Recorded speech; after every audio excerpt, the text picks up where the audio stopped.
Hey y'all, and welcome back to another new video. So in my last video I actually finished my series on the first Wizarding War, and so we are starting a new video series today here on my channel. I'm going to be making a video series about the global Wizarding War. So this is that war that we see in Fantastic Beasts and Where to Find Them, but I'm going to go super in depth. I know a lot of people are very confused about the timeline, about how it fits into Harry Potter, all that stuff. We're going to talk about all of that kind of stuff in this series. If you are opposed to Fantastic Beasts spoilers, probably don't watch this series because it's definitely going to have a lot of them. And before we jump in, just a little housekeeping. Make sure you're following me on all of my social medias. I will leave links to them all in my bio. And definitely check out my Etsy account as well. And if you are not subscribed to me here on YouTube, but you are watching this video and you end up enjoying it, I would love it if you would hit subscribe and also ring that little bell so you're notified when I post. And yeah, okay, without further ado, let's jump into the video. So we're going to start out with some background information. So our story starts in the year 1899. So in 1899, Albus Dumbledore and Gellert Grindelwald meet. So Dumbledore's family was living in Godric's Hollow, and Grindelwald was the great-nephew of the Dumbledore family's neighbor, famous magical historian Bathilda Bagshot. So that's how they meet. Bathilda Bagshot introduces them.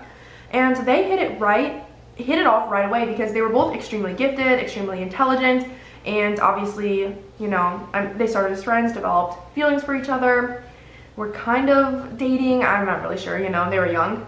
And so eventually, Grindelwald begins to tell Dumbledore some of his honest belief systems, really like opening up to him just like you would with a friend.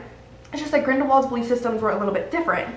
So he thought that the wizarding world should not have to hide from the Muggle world. And he thought that magic wasn't just genetic, which is basically like the belief of most wizards, that it's just like an inheritable gene, but that it was actually a gift given to them by a higher power. I don't know if he means God or what, but by a higher power because they were special. And so he thought, since this is a gift given directly to these individuals, that they should have power, and they should have power over Muggles.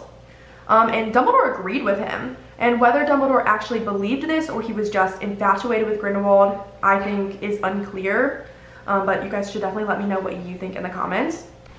So the two become so bonded, so close, that they decide to make something called a blood pact. And in the wizarding world, a blood pact is a magical unity that seals two people together and basically makes it impossible for them under any circumstances to harm or kill the other. So it's basically like, you know, like blood brothers, but like magic. So like physically they're not able to hurt each other, and it like you have to bond your blood together, and you put it in like a little vial. If you've seen Fantastic Beasts, you know the image that I'm talking about. They put it in that little vial. And okay, so they've done that. And also, I just want to make sure that it's clear that this series is specifically about the war. It's not just like a summary of Fantastic Beasts. So if you feel like, oh, she skipped over part of the Fantastic Beasts movie, that's because like I'm talking about specifically only about the war part of it. If you want a summary video on Fantastic Beasts eventually, I could definitely do that too. But just making sure that's, you know, clear. Okay, so remember that Dumbledore has two younger siblings, Aberforth and Ariana. And basically, their dad is in Azkaban for harming some Muggle boys. And so Dumbledore is kind of like the man of the house, which like, I hate saying that, but it's 1899. So he's supposed to be taking care of Ariana, and he's really neglecting this. One, he resented it, he didn't want to. She's kind of, you know, I don't want to say special needs because I'm not really sure, but you know, she needs extra help being taken care of. And he's neglecting his duties to take care of her because he's always off with his little boyfriend. How old was Dumbledore at this point? Like, he just graduated Hogwarts, so like 18, 19, something like that, yeah. So he's like a teenager, you know, he's like screwing off with his little boyfriend. And so Aberforth comes to him and confronts him and is like, this isn't cool. And I guess he also kind of knew about their beliefs and he didn't agree with them, so he confronts the two of them, and this big fight breaks out, and it actually gets, I don't know about physical, it gets magical, I guess. And so they're dueling. So they're like throwing spells at each other, and it's unclear whose spell caused it, but one of them does hit and kill Ariana. So Ariana's sister dies. So after this fight, Grindelwald flees. And okay, so we're gonna mostly be following Grindelwald in this story. So at some point, either before or after this whole situation, he had found out about the Deathly Hallows. And I'm not 100% sure because one source I'd seen had said it was while he was like with Dumbledore and they'd like talked about finding the Deathly Hallows together. And another source said that it was after. So I'm not sure, but at some point he finds out about the Deathly Hallows, and he actually thought that the stone and the cloak were useless. He didn't want them, but he really wanted the Elder Wand.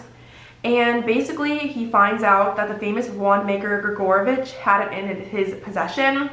I'm not sure how he found that out, but yeah, so he finds it out, and in 1914, he steals it from him.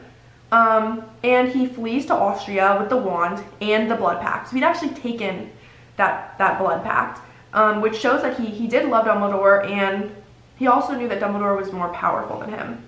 And so whether he took it with him because he was being sentimental, or if he took it with him because he wanted to make sure Dumbledore couldn't destroy it, I'm not sure.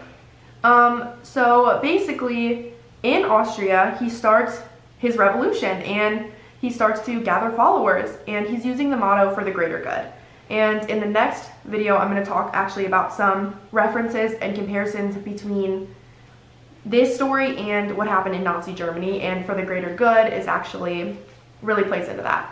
But this is where I'm going to stop the video today with just a little bit of background information, and I hope you guys are excited for this series, and if you enjoyed this video, please like it, and until next time, bye y'all.